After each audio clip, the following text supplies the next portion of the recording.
नमस्कार दोस्तों। आज हम MP board class 10th maths basic model paper 2026 के प्रश्न 1 से 5 तक के सभी उत्तर आसान तरीके से सीखेंगे।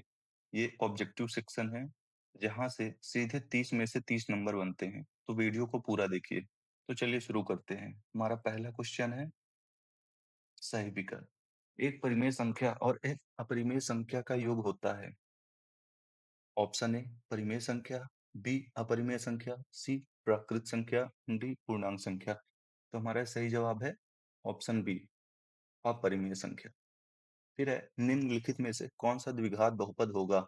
ए x square plus 7x+10, b 2x+3, c x cube plus x square plus 5x+7 और डी x/2+3। तो हमारा सही जवाब है इसमें option C x cube plus x square plus 5x+7। फिर है हमारा बिंदु पी एक्स वाई की मूल बिंदु से दूरी है।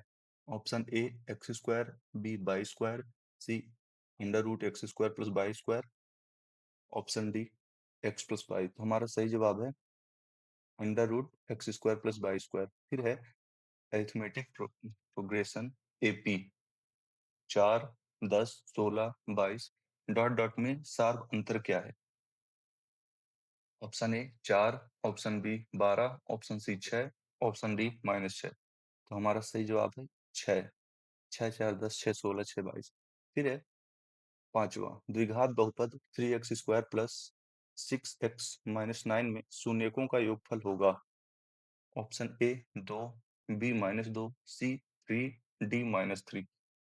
तो हमारा सही जवाब है -3, ऑप्शन डी।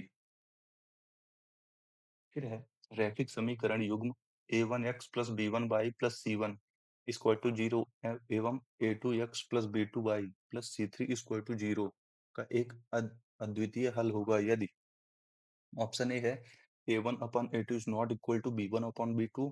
ऑप्शन बी है a1 upon a2 is not a1 upon a2 equal to b1 upon b2 equal to c1 upon c2। Option C है a1 upon a2 equal to b1 upon b2। Option D है a1 upon a2 equal to b1 upon b2 is not equal to c1 upon c2। तो हमारा सही जवाब है option A a1 upon a2 is not equal to b1 upon b2। फिर है हमारा रिक्त स्थान। दो त्रिभुज जिनके आकार समान हो परंतु आवश्यक रूप से माप समान ना हो, तो इसका सही जवाब है समरूप त्रिभुज कहलाते हैं। फिर है यहाँ पे होगा समरूप।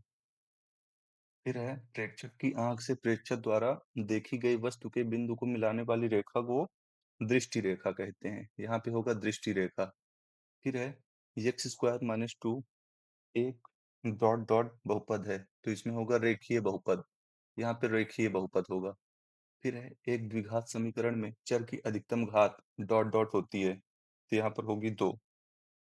द्विघात समय चर की अधिकतम घात 2 होती है क्योंकि द्विघात बहुपद। फिर है एक वृत्तीय क्षेत्र का वह भाग जो दो त्रिज्याओं और संगत चाप से घिरा हो, उस वृत्त का एक डॉट डॉट कहलाता है। तो इसमें होगा क्षेत्रखंड। यहाँ पे होगा क्षेत्रखंड। फिर हमारा उन्नयन कोण बनने की स्थिति में देखा जा रहा बिंदु क्षैतिज क्षैतिज स्तर से ऊपर होता है, इसमें होगा ऊपर। फिर है हमारा सत्य असत्य। सभी सर्वांगसम आकृतियां समरूप होती हैं, ये हमारा सत्य है। फिर है बिंदु x y की x अक्ष से दूरी शून्य होगी, ये हमारा असत्य है, ये असत्य है। फिर है हमारा किसी वृत्त में त्रिज्यखंड और वृत्तखंड समान होते हैं, ये भी असत्य है। फिर है वृत्त के किसी बिंदु पर स्पर्श रेखा स्पर्श बिंदु से जाने वाली त्रिज्या के समांतर होती है, ये भी असत्य है। फिर है हमारा चौथा कि पांचवा किसी वृत्त के किसी व्यास के सिरों पर खींची गई स्पर्श रेखाएं समान होती हैं, समांतर होती हैं, ये सत्य है। फिर है केंद्रीय प्रवृत्ति के तीनों मापकों में एक अनुभाविक संबंध होता है, 3 माध्यक इक्वल टू बहुलक प्लस 2 माध्य, ये भी सत्य है।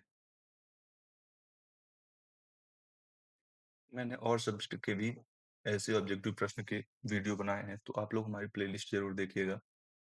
फिर है हमारा सही जोड़ी। ऐसी घटना की प्रायिकता जो घटी थी ना हो, तो इसका होगा 0। पहले का होगा 0। फिर है tan 60 का मान।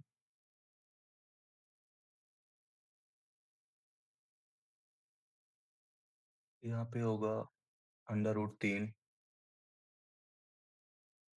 ई नंबर। फिर है sec 60 का मान, तो यहाँ पर होगा 2।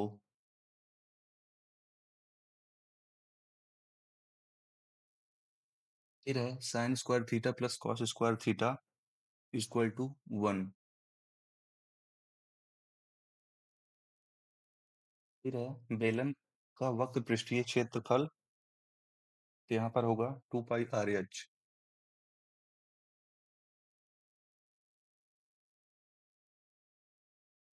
फिर है शंकु का वक्र पृष्ठीय क्षेत्रफल, इसमें होगा पाई RL। फिर है हमारा एक वाक्य एक शब्द में उत्तर। त्रिज्या R व P डिग्री कोण वाले वृत्त के त्रिज्यखंड के क्षेत्रफल का सूत्र लिखिए। तो इसका सूत्र होता है P upon 360 into pi R square. फिर है द्विघात समीकरण ax² plus bx plus c equal to 0, जहाँ a is not equal to 0 के लिए द्विघातीय सूत्र लिखिए। तो इसका सूत्र होता है x equal to minus B plus minus under root b² minus 4ac/2a। फिर है तीसरा, एक सिक्के को एक बार उछालने पर संभव परिणामों की संख्या कितनी होती है? तो हमारा सही जवाब है 2। इसमें होगा 2। फिर है मूल बिंदु के निर्देशांक लिखिए। तो मूल बिंदु के निर्देशांक 0 0 होते हैं, इसमें होगा 0 0। फिर है वृत्त की छेदक रेखा की परिभाषा लिखिए। तो इसकी परिभाषा होती है जो रेखा वृत्त को दो बिंदुओं पर काटे उसे छेदक रेखा कहते हैं। फिर है समरूप आकृतियों के युग्म का एक उदाहरण लिखिए। तो इसका एक उदाहरण है दो वृत्त। तो दोस्तों ये थे मैथ्स के प्रश्न 1 से 5 तक के पूरे सही उत्तर। अगर आप चाहते हैं कि पूरे पेपर की ऐसी ही वीडियो बने तो कमेंट में फुल मैथ्स पेपर लिखिए। Thanks for watching.